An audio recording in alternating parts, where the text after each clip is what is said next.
Assalamualaikum warahmatullahi wabarakatuh. Saya Titik Sandra, NIM 19 14040028, mahasiswa jurusan Tadris Matematika Universitas Islam Negeri Imam Bonjol Padang. Tujuan saya dalam pembuatan video kali ini yaitu untuk pemenuhan UTS mata kuliah rancangan pembelajaran matematika yang diampu oleh Ibu Nita Putri Utami, MPD. Baiklah, dalam video kali ini kita akan membahas mengenai rancangan pembelajaran matematika. Yang pertama yaitu mengenai kalender akademik, yang kedua yaitu rincian minggu efektif, yang ketiga yaitu program tahunan, yang keempat program semester, dan yang kelima yaitu kriteria ketuntasan minimal. Baiklah, yang pertama yaitu kita akan bahas mengenai kalender akademik. Selanjutnya yaitu pengertian kalender akademik. Kalender akademik atau kalender pendidikan adalah pengaturan waktu untuk kegiatan pembelajaran peserta didik selama 1 tahun pelajaran. Kalender pendidikan mencakup permulaan tahun ajaran, minggu efektif belajar, waktu pembelajaran efektif, dan hari libur. Selanjutnya yaitu komponen dari kalender akademik. Nah, kalender akademik mencangkup komponen-komponen. Yang pertama yaitu permulaan waktu pembelajaran, yang kedua yaitu pengaturan waktu pelajaran, yang ketiga yaitu pengaturan waktu libur. Selanjutnya yaitu penyusunan kalender akademik.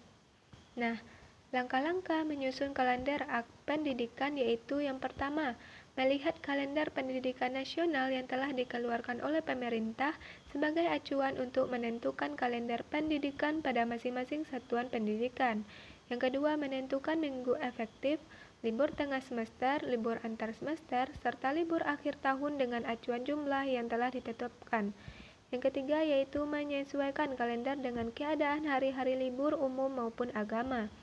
Yang keempat yaitu menentukan periode efektif pembelajaran dengan mempertimbangkan hari-hari yang akan tersita untuk kegiatan-kegiatan pengembangan diri, baik ekstrakurikuler maupun bimbingan dan konseling terpadu.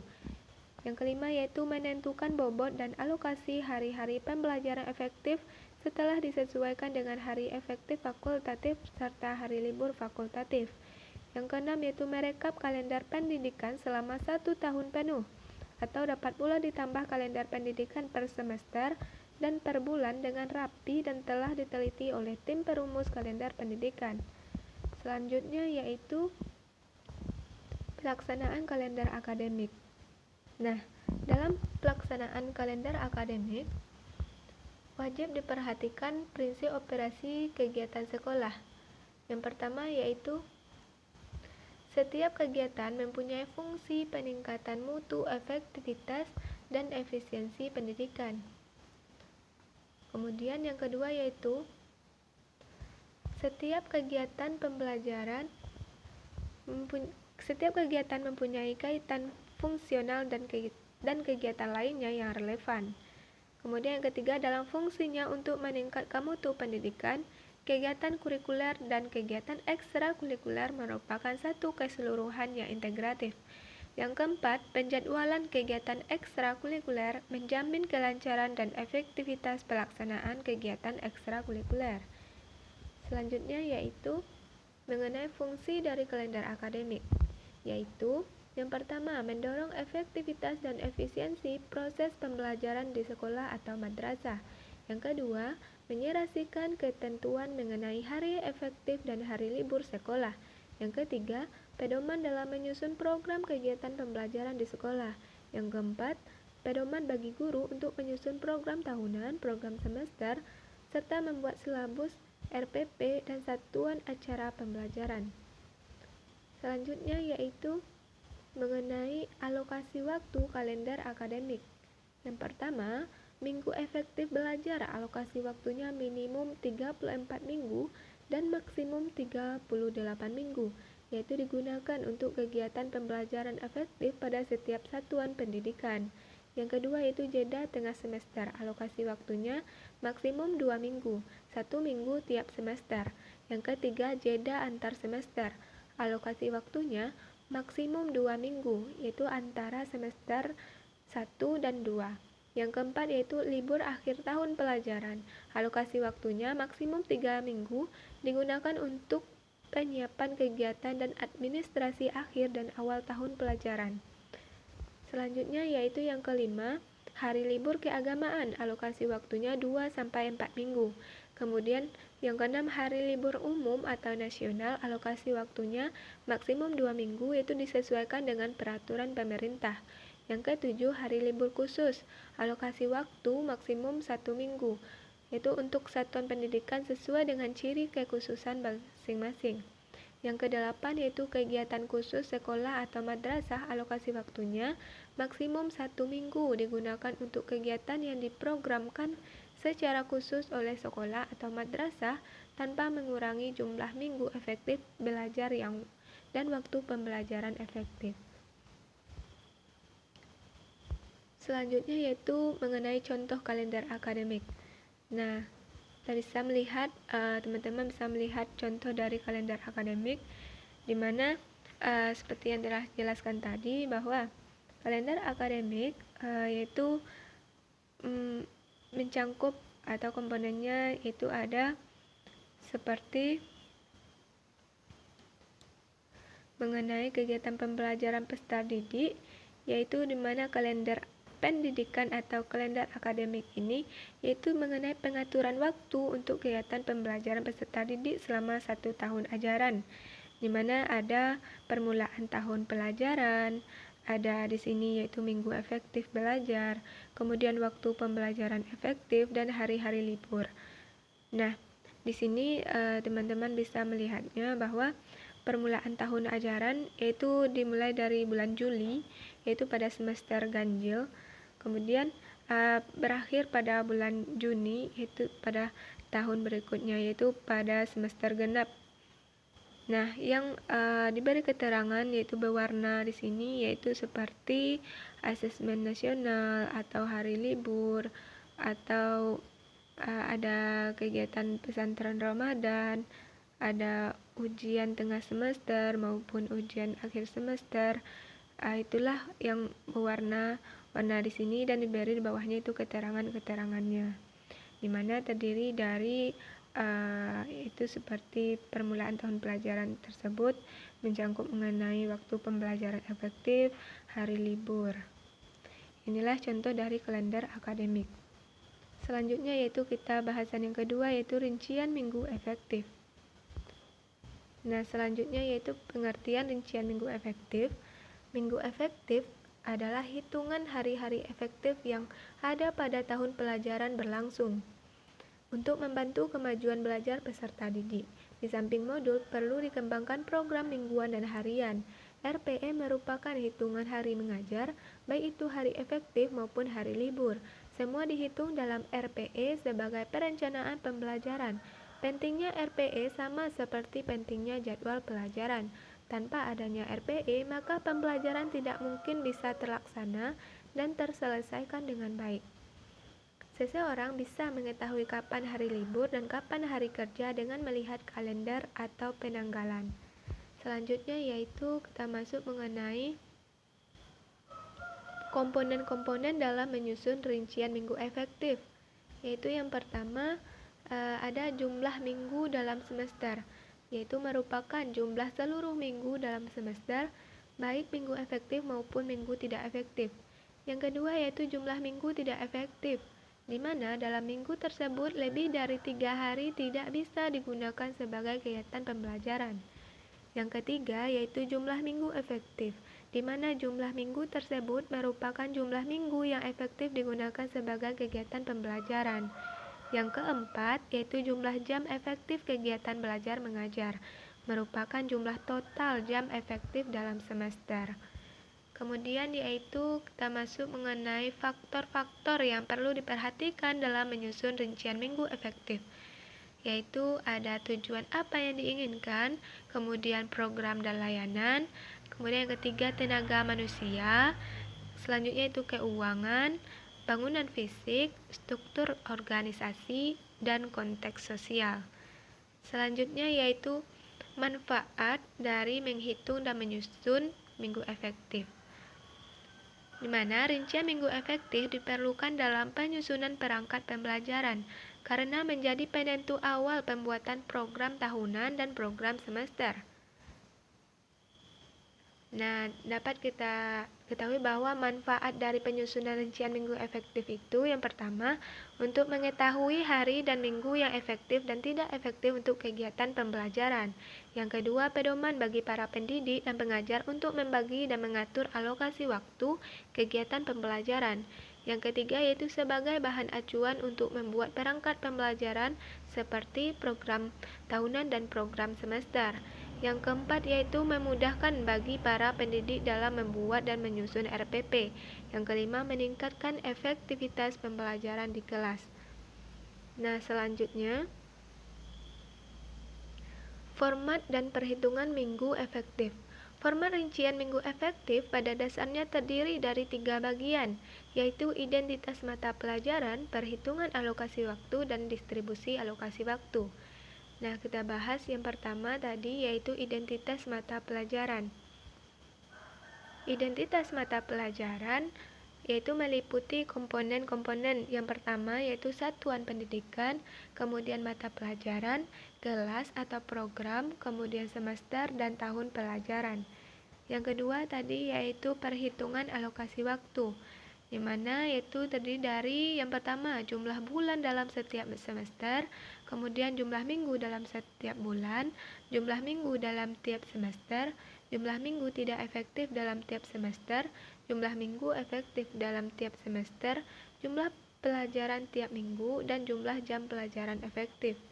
Yang ketiga tadi yaitu distribusi alokasi waktu. Distribusi alokasi waktu berisi rencana pembagian waktu dalam pembelajaran tiap kompetensi dasar yang akan disusun dalam RPP. Selanjutnya yaitu contoh rincian minggu efektif. Nah, berikut ini adalah contoh dari rincian minggu efektif. Baiklah, sekarang kita lihat bagaimana contoh dari rincian minggu efektif.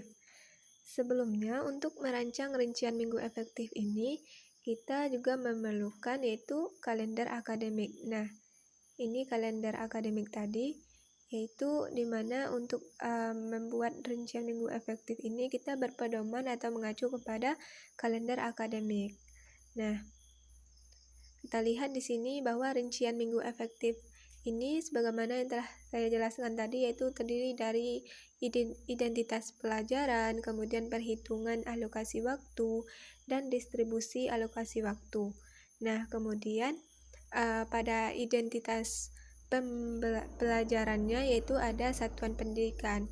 Nah, di sini yaitu satuan pendidikan pada rincian minggu efektif yang telah saya rancang ini yaitu di SMA N1 Tigonegari, kemudian mata pelajaran matematika wajib kelas 12 semester ganjil tahun pelajaran 2021-2022.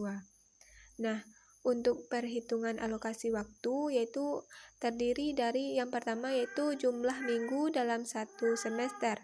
Nah, ada jumlah minggu dalam satu semester. Untuk menentukan jumlah minggu dalam satu semester ini kita mengacu kepada kalender akademik. Nah, karena di sini yaitu yang pertama yaitu semester ganjil.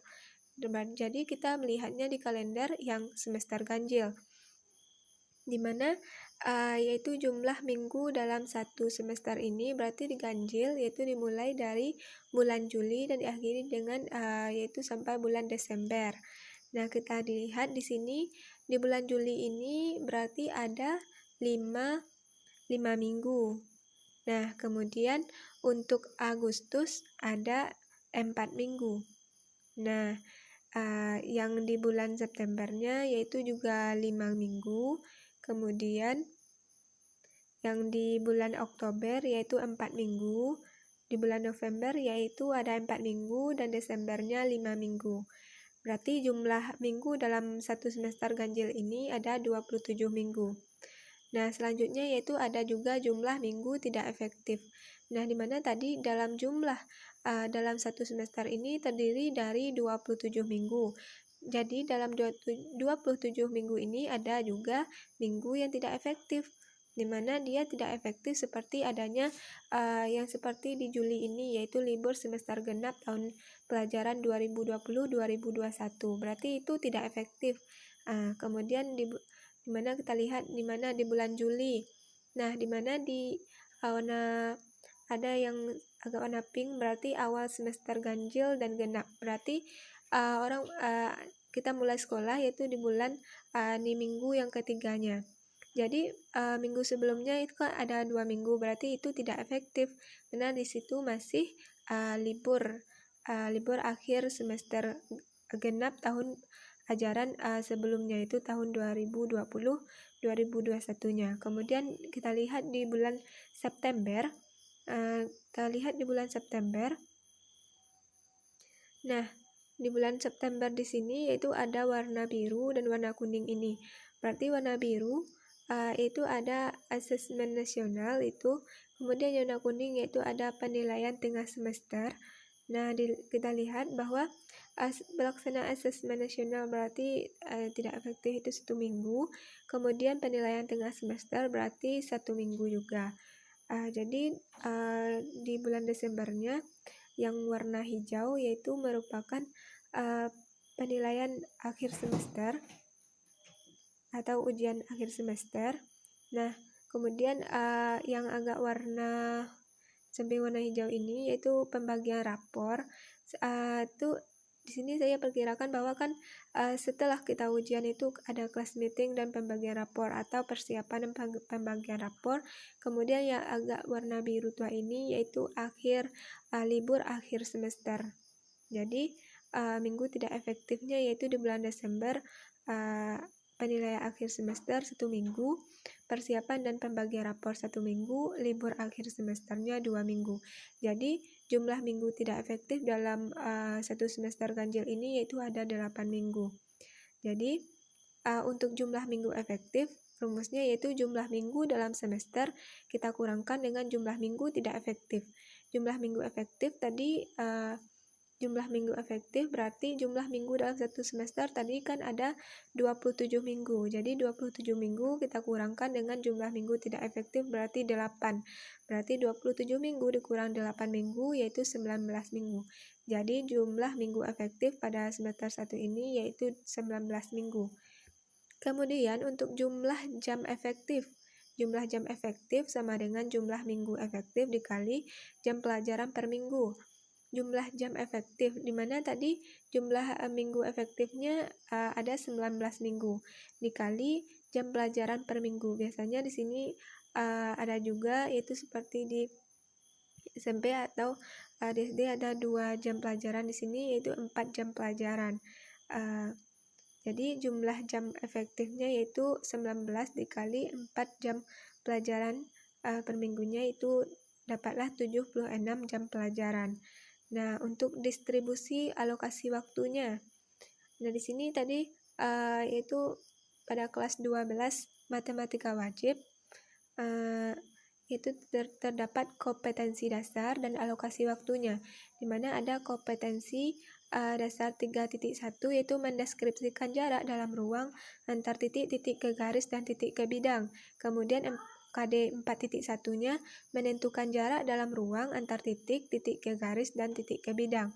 Nah, untuk KD 3.1 dan 4.1 ini kita menggunakan alokasi waktunya yaitu 36 jam pelajaran. Kemudian untuk KD 3.2 dan 4.2 yaitu 40 jam pelajaran. Jadi jumlah keseluruhan jam pelajaran yaitu 36 ini kita tambahkan dengan 40 jam pelajaran berarti dapat 76 jam pelajaran jumlah jam efektifnya. Kemudian sama juga dengan semester 2, jadi semester ganjil sekarang semester genap atau semester 2-nya. Berarti untuk membuat atau merancang untuk semester 2 kita mengacu pada kalender yang semester genapnya, yaitu yang dimulai dari bulan Januari sampai Juni ini. Nah, Langkah-langkahnya yaitu sama seperti merancang yang di semester 1 tadi, yaitu kita mengacu kepada kalender akademik. Nah, di sini di semester 2 ini jumlah minggu dalam satu semesternya itu ada 26 minggu. Kemudian jumlah minggu tidak efektifnya ada 9 minggu, di mana di bulan Maret ada penilaian tengah semester yaitu 1 minggu, kemudian ujian sekolah. Di bulan April yaitu kegiatan pesantren Ramadan yaitu 2 minggu, kemudian di bulan Mei ada cuti bersama yaitu perkiraan cuti bersama di hari raya Idul Fitri, berarti biasanya libur 1 minggu. Kemudian Juni yaitu penilaian akhir semester genap. Juni yaitu persiapan dan pembagian rapor beserta libur akhir semester. Jadi seluruh jumlah minggu tidak efektif di semester 2 yaitu ada 9 minggu. Nah, sama untuk jumlah minggu efektifnya, berarti yang jumlah keseluruhan minggu dalam satu semester genap ini 26 minggu dikurang 9 minggu, yaitu yang tidak efektifnya. Jadi dapatlah 17 minggu yang jumlah minggu efektifnya. Untuk jumlah jam efektifnya sama, berarti jumlah minggu efektif kita kalikan dengan JP per minggu, yaitu 4 JP. Berarti dapatlah 68 JP. Untuk distribusi alokasi waktunya itu juga terdiri dari kompetensi dasar dan alokasi waktu, di mana pada semester 2 ini KD-nya yaitu 3.3 dan 4.3 dengan alokasi waktunya itu 44 JP. Kemudian untuk KD 3.4 dan 4.4 yaitu alokasi waktunya yaitu 24 jam pelajaran. Jadi jumlah jam pelajaran pada semester 2 ini yaitu ada 68 jam pelajaran. Nah, itulah contoh dari rincian minggu efektif. Sini yaitu untuk kelas 12 matematika wajib tahun pelajaran 2021-2002. Baiklah, bahasan ketiga kita yaitu mengenai program tahunan. Selanjutnya, pengertian program tahunan. Pengertian program tahunan merupakan program umum setiap mata pelajaran yang dibuat setiap awal tahun ajaran, berisi tentang garis-garis besar yang hendak dicapai dalam satu tahun dan dikembangkan oleh guru mata pelajaran. Program tahunan ialah rencana penetapan alokasi waktu 1 tahun untuk mencapai tujuan yaitu SK dan KD yang telah ditetapkan. Penetapan alokasi waktu diperlukan agar seluruh kompetensi dasar yang ada dalam kurikulum seluruhnya dapat dicapai oleh siswa. Penentuan alokasi waktu ditentukan pada jumlah jam pelajaran sesuai dengan struktur kurikulum yang berlaku serta keluasan materi yang harus dikuasai siswa. Selanjutnya yaitu mengenai komponen-komponen dalam menyusun program tahunan. Adapun komponen utama atau yang minimal wajib dipenuhi dalam penyusunan program tahunan, yang pertama yaitu identitas, yaitu terdiri dari satuan pendidikan, kemudian mata pelajaran, kelas, semester, dan tahun pelajaran. Yang kedua yaitu format isian, terdiri dari materi, tema, subtema, alokasi waktu, dan bulan yang terperinci per minggu. Selanjutnya yaitu di mana dikutip dari buku Darwin Shah bahwasannya komponen program tahunan yaitu terdiri dari 5 komponen. Yang pertama yaitu ada identifikasi, kemudian standar kompetensi atau kompetensi inti, kemudian kompetensi dasar, alokasi waktu, dan keterangan. Selanjutnya yaitu faktor-faktor yang perlu diperhatikan dalam menyusun program tahunan. Yang pertama yaitu kurikulum, yang kedua yaitu kondisi sekolah, yang ketiga yaitu kemampuan dan perkembangan siswa, dan keempatnya yaitu keadaan guru. Selanjutnya yaitu mengenai fungsi dari program tahunan, di mana yang pertama yaitu untuk mengorganisir pembelajaran agar dapat berjalan dengan maksimal. Yang kedua yaitu sebagai pedoman dalam menyusun program semester, program suatu pelajaran, dan juga sebagai persiapan dalam mengajar agar lebih rapi dan terorganisir secara lebih matang. Yang ketiga yaitu sebagai gambaran hal-hal yang akan dilakukan selama 1 tahun pembelajaran. Yang keempat yaitu sebagai acuan dalam rangka optimalisasi efisiensi dan efektivitas penggunaan waktu belajar efektif yang ada. Selanjutnya yaitu langkah-langkah dalam menyusun program tahunan, di mana langkah penyusunan program tahunan yang pertama yaitu mengidentifikasi jenis kegiatan non-tatap muka, seperti ujian atau libur. Kemudian yang kedua menghitung pokok bahasan, seperti kegiatan tatap muka. Yang ketiga yaitu menghitung alokasi waktu yang tersedia dari GBPP untuk setiap jenis kegiatan. Selanjutnya yaitu contoh program tahunan. Baiklah, kita bahas mengenai contoh dari program tahunan. Nah, di sini yaitu pada program tahunan di mana juga ada identitas, kemudian ada kompetensi inti, ada kompetensi dasar, materi pokok, alokasi waktu, dan keterangannya. Nah, di sini untuk identitasnya yaitu satuan pendidikan yaitu SMA N1 Negari, kemudian kelas 12 semester ganjil dan genap, mata pelajaran matematika wajib tahun pelajaran 2021-2022. Nah, untuk kompetensi intinya yaitu ada KI 1, KI 2, KI 3, dan KI 4. Nah, kita langsung masuk kepada tabel dalam program tahunan ini, yaitu yang pertama ada semester, yaitu untuk membedakan semester 1 dan semester 2-nya. Selanjutnya itu kompetensi dasar, di mana dalam kita merancang program tahunan ini kita mengacu kepada rincian efektif yang telah kita buat tadi. Nah, kita lihat rincian minggu efektif yang telah kita rancang tadi. Nah, kita juga berpedoman kepada rincian minggu efektifnya. Jadi, di mana pada rincian minggu efektif tadi sudah dibuatkan bahwa kompetensi dasar untuk semester 1 yaitu ada 3 KD 3.1 dan 4.1, yaitu pada materi geometri ruang dengan alokasi waktunya yaitu 36 JP. Nah, di sini kita gabungkan dengan ulangan harian. Misalnya dalam satu materi itu kita akan mengadakan ulangan harian. Jadi kita bagi dengan ulangan hariannya misalnya yaitu 2 jam pelajaran. Jadi pada materi geometri ruang ini ada alokasi waktunya yaitu 36 jam pelajaran, itu sudah termasuk di dalamnya ulangan hariannya. Selanjutnya yaitu pada KD 3.2 dan 4.2-nya yaitu mengenai materi statistika dengan alokasi waktunya yaitu 38 jam pelajaran. Nah, 38 jam pelajaran ini yaitu untuk ulangan hariannya 2 jam pelajaran. Jadi tadi pada rincian minggu efektif ada 40 jam pelajaran. Jadi ada 40 jam pelajaran untuk materi statistika ini. 40 jam pelajaran sekaligus di dalamnya udah tercangkup untuk ulangan harian yang kedua. Jadi total jam pelajaran pada semester 1-nya yaitu 76 jam pelajaran.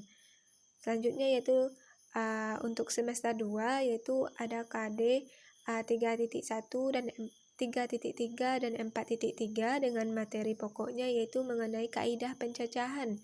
Dengan alokasi waktunya tadi yaitu ada 44 jam pelajaran. Nah, 44 di sini kita ambil 2 jam pelajaran untuk ulangan harian yang pertama pada semester 2 ini. Jadi 44 jam pelajaran untuk KD 3.3 dan 4.3 udah termasuk di dalamnya untuk UH atau ulangan harian yang pertama di semester 2. Kemudian untuk KD 3.4 dan 4.4 ini yaitu pada materi pokok peluang kejadian majemuk dengan alokasi waktunya yaitu 24 jam pelajaran. Nah, di sini kita juga akan mengadakan UH yang kedua. Misalnya setiap materi itu diadakan ulangan harian. Jadi 24 jam pelajaran itu udah termasuk untuk ulangan hariannya. Misalnya untuk ulangan harian yaitu 2 jam pelajaran. Jadi itulah contoh dari jadi total jam pelajaran pada semester 2 yaitu 68 jam pelajaran. Jadi inilah contoh dari program tahunan di mana kita berpedoman kepada rincian minggu efektif yang telah kita rancang. Nah, teman-teman bisa melihatnya itu ada identitas, kemudian kompetensi, dan lain-lainnya. Baiklah, selanjutnya yaitu kita masuk pada bahasan materi yang keempat, yaitu mengenai program semester. Nah, selanjutnya yaitu pengertian dari program semester. Program semester ialah program yang berisikan garis-garis mengenai hal-hal yang hendak dilaksanakan dan dicapai dalam satu semester.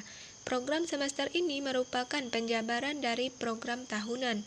Pada umumnya, komponen-komponen program semester ini yaitu ada identitas, yaitu terdiri dari satuan pendidikan, mata pelajaran, semester, tahun pelajaran. Kemudian ada bulan, standar kompetensi, dan materi pokok yang hendak disampaikan, waktu yang direncanakan, dan keterangan-keterangan.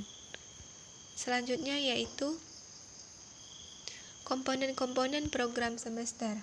Nah, komponen utama program semester meliputi yang pertama yaitu kompetensi dasar, yang kedua yaitu topik dan subtopik bahasan, yang ketiga yaitu alokasi waktu, topik dan subtopik selaras dengan KD dan indikator untuk setiap minggu pada setiap bulan selama satu semester. Selanjutnya yaitu maka umumnya program semester itu memiliki seperti identitas, yaitu mulai dari satuan pendidikan, nama sekolah, kelas, semester, mata pelajaran, tahun pelajaran. Kemudian isiannya yaitu mulai dari standar kompetensi, kompetensi dasar, jumlah jam pertemuan, pembelajaran, serta bulan. Nah, kita masuk pada langkah-langkah penyusunan program semester. Langkah-langkah yang dapat dilakukan untuk mengembangkan program semester adalah yang pertama, tentukan standar kompetensi dan kompetensi dasar yang ingin dicapai. Dalam hal ini, guru tidak perlu merumuskan SK dan KD, sebab semuanya sudah ditentukan dalam standar isi. Kemudian yang kedua yaitu lihat program tahunan yang telah kita susun untuk menentukan alokasi waktu atau jumlah jam pelajaran setiap SK dan KD itu. Yang ketiga yaitu tentukan pada bulan dan minggu keberapa proses pembelajaran KD itu akan dilaksanakan. Yang keempat yaitu membuat catatan atau keterangan untuk bagian-bagian yang membutuhkan penjelasan. Selanjutnya yaitu fungsi dari program semester. Nah, adapun beberapa fungsi dari program semester yaitu yang pertama, dapat berfungsi sebagai acuan bagi guru untuk melaksanakan kegiatan belajar mengajar agar lebih terarah dan berjalan efisien dan efektif. Yang kedua, berfungsi sebagai pegangan seorang guru dalam pembelajaran. Yang ketiga, dapat berfungsi untuk mengukur setiap waktu yang diperlukan dalam menyampaikan bahan pelajaran tertentu dan menghitung jam pelajaran efektif. Selanjutnya yaitu berfungsi sebagai pencapaian tujuan dalam menyampaikan materi. Melalui perencanaan yang baik, maka proses dan hasil belajar dapat dilakukan secara seimbang. Nah, selanjutnya itu contoh dari program semester. Nah, ini contoh dari program semester di mana tadi program semester ialah program yang berisikan garis-garis mengenai hal-hal yang hendak dilaksanakan dan dicapai dalam satu semester.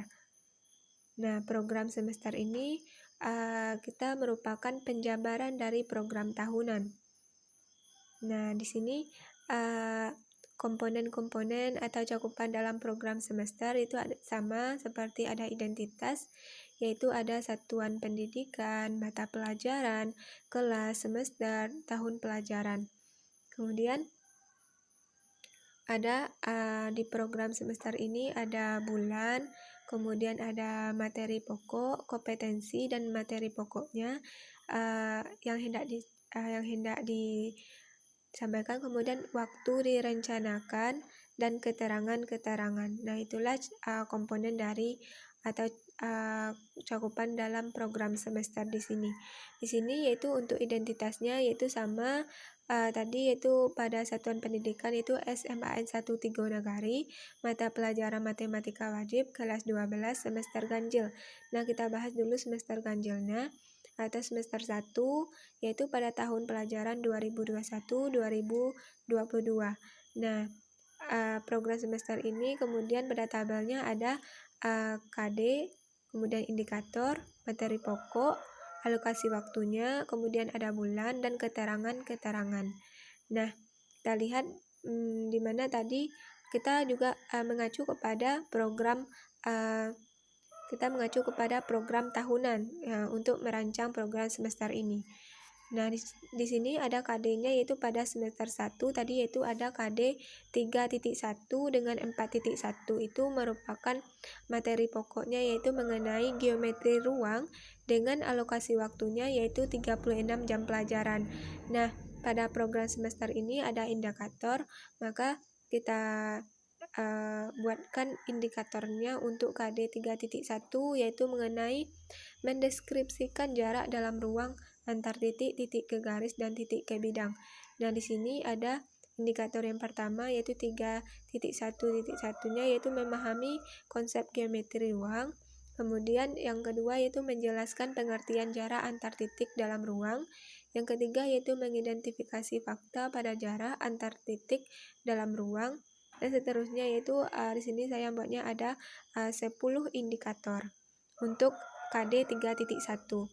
Untuk KD 4.1-nya yaitu mengenai menentukan jarak dalam ruang antar titik, titik ke garis, dan titik ke bidang. Di sini ada 9 indikator. Nah, tadi kan setiap materi itu kita akan mengadakan ulangan harian. Nah, jadi untuk KD 3.1 dan 4.1 dengan materi geometri ruang dengan alokasi waktunya yaitu 36 jam pelajaran udah termasuk dalamnya untuk ulangan hariannya. Nah, begitu pula dengan pada KD 3.2 dan 4.2 yaitu dengan materi pokoknya 40 jam pelajaran dengan materi pokok statistika.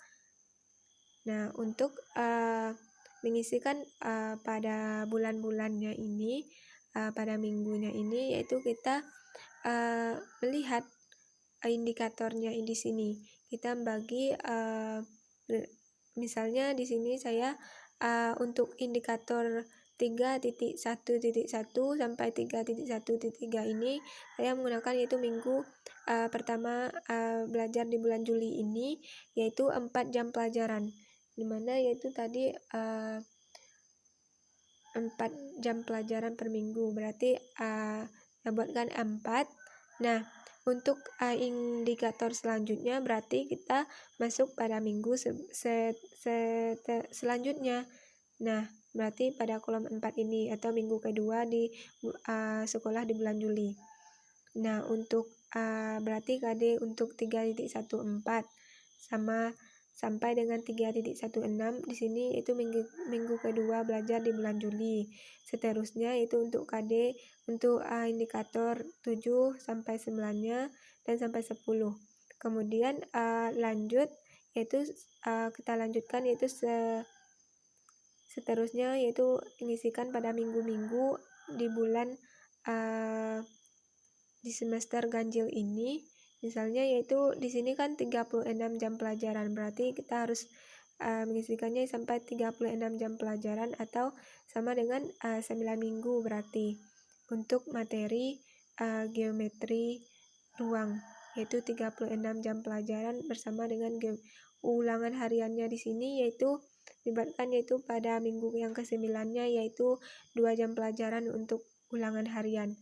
Selanjutnya yaitu pada KD 3.2 pada materi statistika dan KD 4.2 ini yaitu dilanjutkan minggu ke-10 berarti.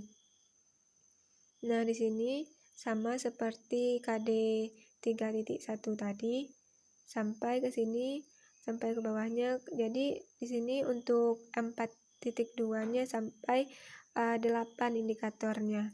Jadi untuk KD 3.2 dan 4.2 juga ada ulangan harian. yang diambil 2 jam pelajaran. Nah, di sini. Jadi total seluruhnya yaitu untuk jumlah jam pelajaran pada semester ganjil ini yaitu ada 76 jam pelajaran. Nah, dalamnya itu sudah tercangkup untuk mengadakan ulangan harian setiap materinya. Nah, di sini yang berwarna-warna di sini merupakan keterangannya. Bisa teman-teman lihat bahwa berarti yang berwarna ini yaitu waktu tidak belajarnya. Nah, warna biru yaitu pelaksanaan asesmen nasional. Nah, kemudian warna kuning ini ada penilaian tengah semester. Kemudian yang warna hijau yaitu ada penilaian akhir semester. Yang agak warna coklat ini persiapan dan pembagian rapor, dan warna biru tua ini yaitu libur akhir semester. Nah, dibuatkan keterangannya sehingga memudahkan kita untuk melihat.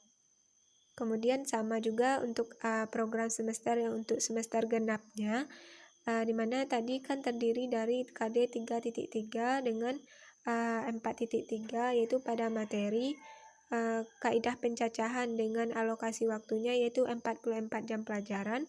Untuk KD 3.4 dan 44-nya yaitu pada materi peluang kejadian menyemuk dengan jumlah jam pelajarannya yaitu 24 jam pelajaran. Yaitu langkahnya sama untuk mengisikan di dalam tabel-tabelnya ini. Untuk pembagian kita buat indikatornya.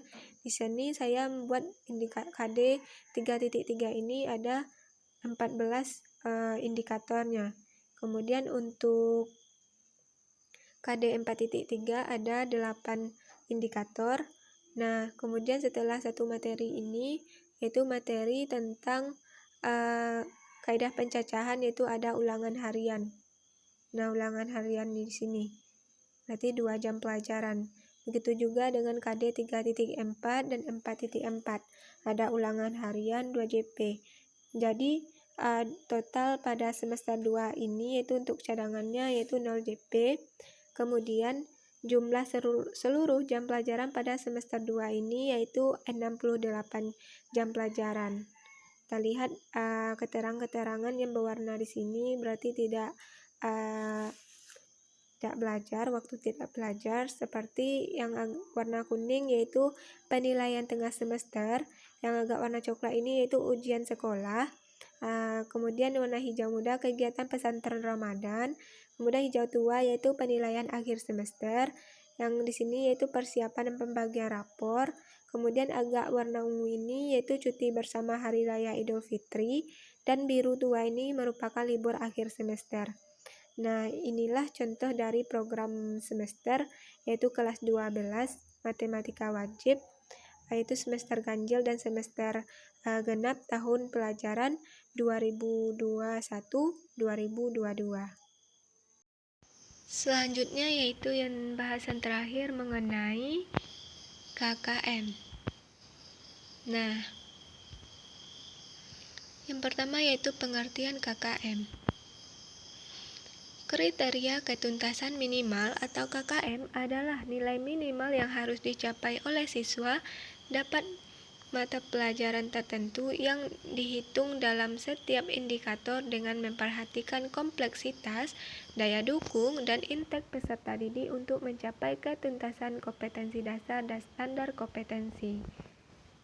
Selanjutnya yaitu komponen-komponen dalam penetapan KKM. Yang pertama yaitu karakteristik mata pelajaran atau kompleksitas adalah tingkat kesulitan dari masing-masing mata pelajaran. Yang kedua yaitu karakteristik peserta didik atau intake peserta didik, yaitu tingkat rata-rata kemampuan atau kompetensi awal peserta didik yang dapat dimanfaatkan dalam mencapai kompetensi dasar dan standar kompetensi yang telah ditetapkan dalam jangka waktu tertentu. Yang ketiga yaitu daya dukung, yaitu meliputi ada kompetensi pendidik, misalnya nilai uji kompetensi guru, kemudian jumlah peserta didik dalam satu kelas, predikat akreditasi sekolah, dan kelayakan sarana dan prasarana sekolah.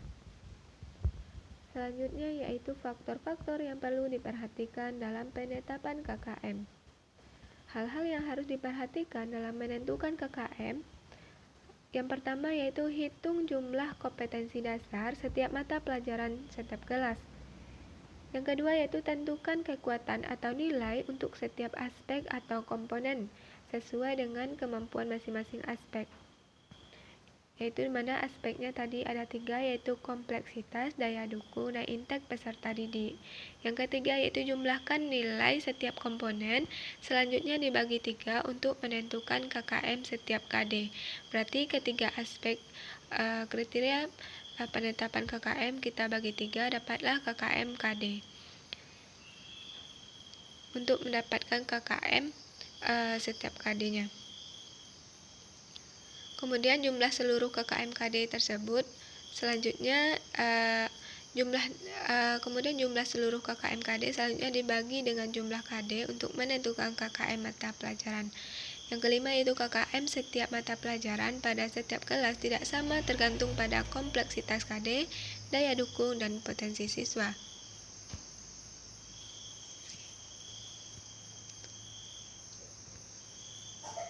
Selanjutnya yaitu KKM dalam K13. Nah, KKM pada K13 ini baik pengertian komponen-komponen dan penetapannya sama dengan pengertian komponen-komponen dan penetapan KKM biasanya. Bedanya KKM K13 dengan KKM sebelumnya yaitu KTSP 2006, yaitu di kurikulum 2006 entah disebut KTSP yaitu kurikulum tingkat satuan pendidikan karena sebagian besar ketentuan-ketentuan dibuat oleh sekolah.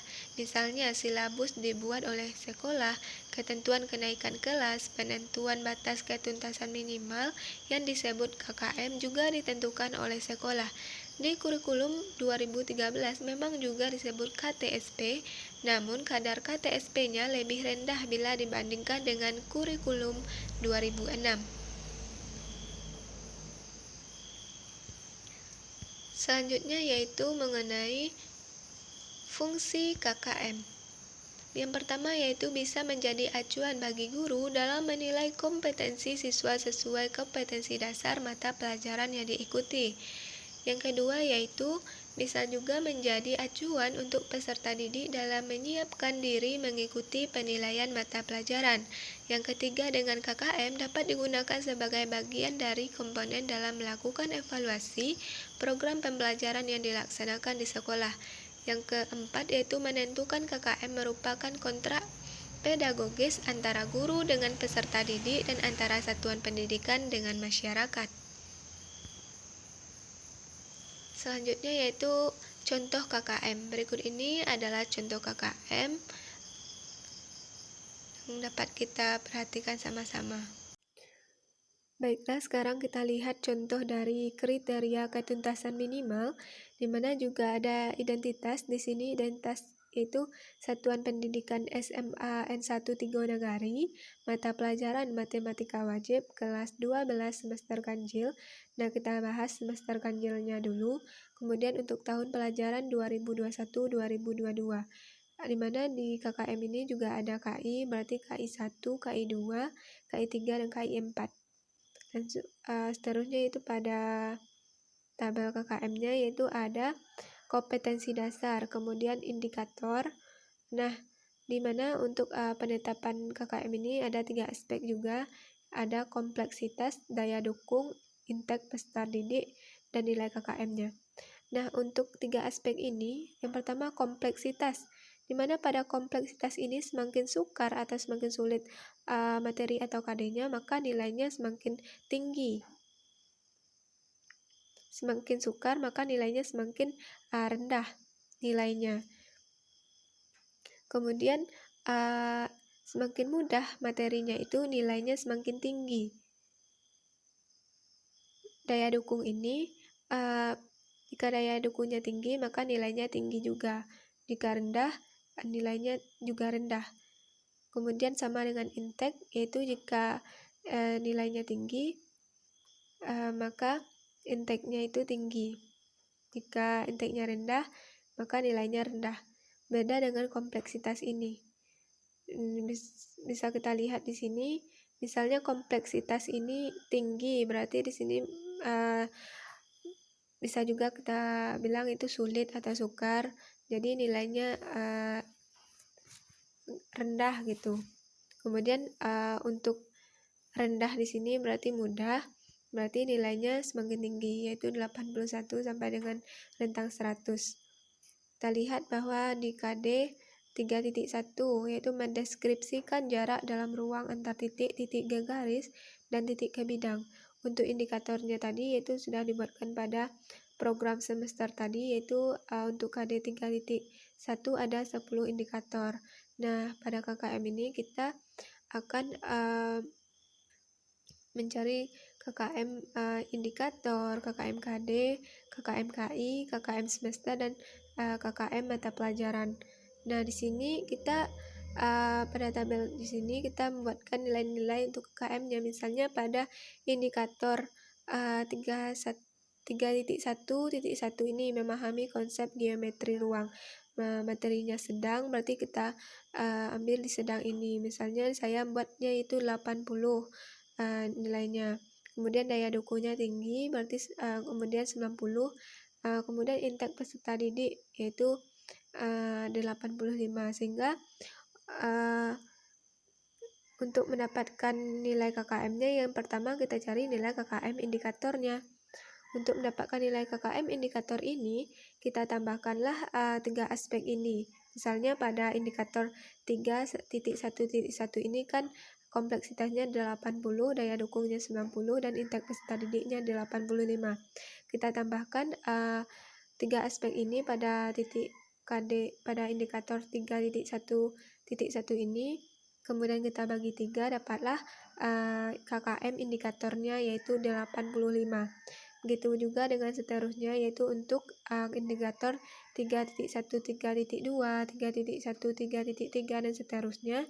Kemudian juga sama dengan KD 4.1, sama, yaitu kita melihat untuk KKM ini kita melihat misalnya kesulitan atau kesukaran dari materi, atau kita melihat daya dukung, kemudian kita melihat juga intake peserta didik, barulah kita membuatkan dalam tabel-tabel ini untuk nilai KKM-nya tersebut.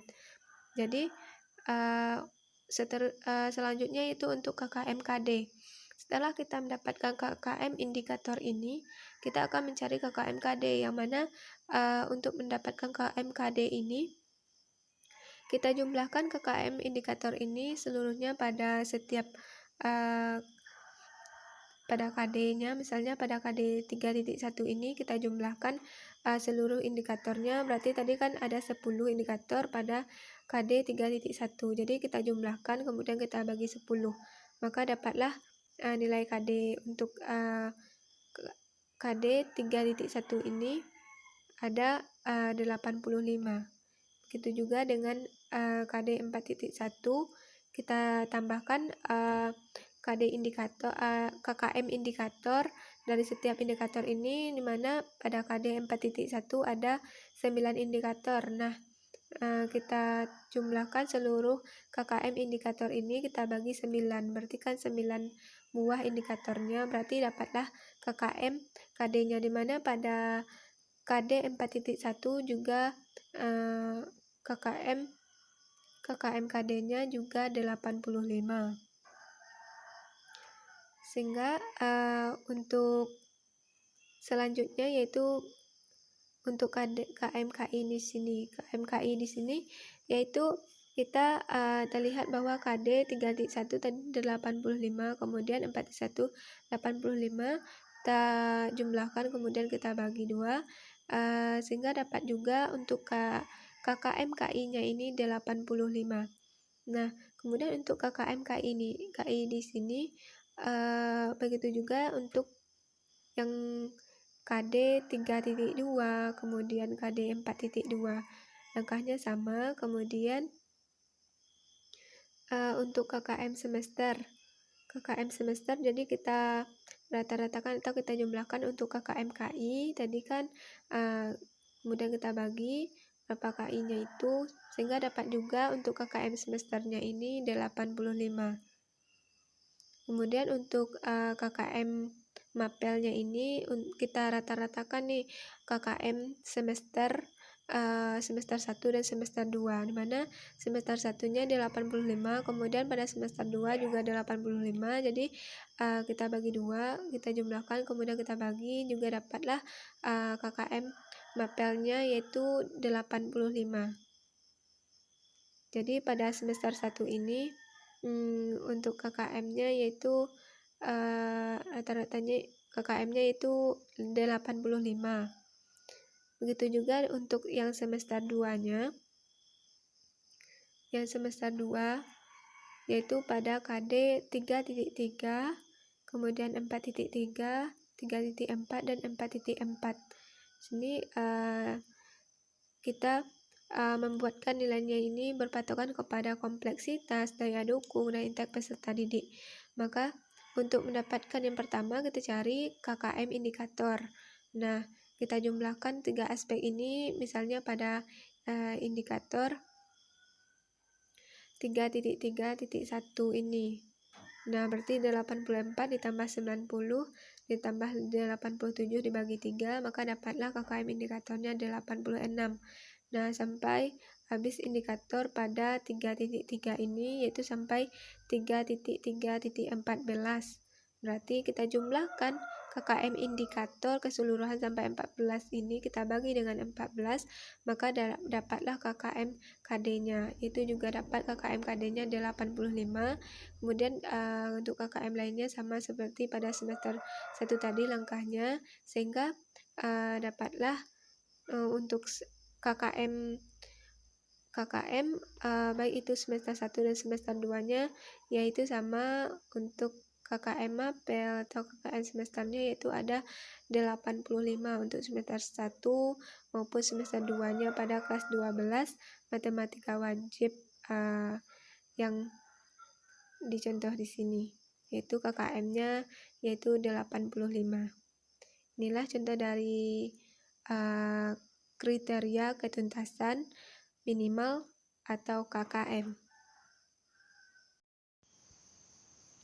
Itulah pembahasan dari saya mengenai materi kalender akademik, rincian minggu efektif, program tahunan, program semester, dan KKM. Semoga bermanfaat dan mohon maaf jika terdapat kesalahan. Terima kasih. Wassalamualaikum warahmatullahi wabarakatuh.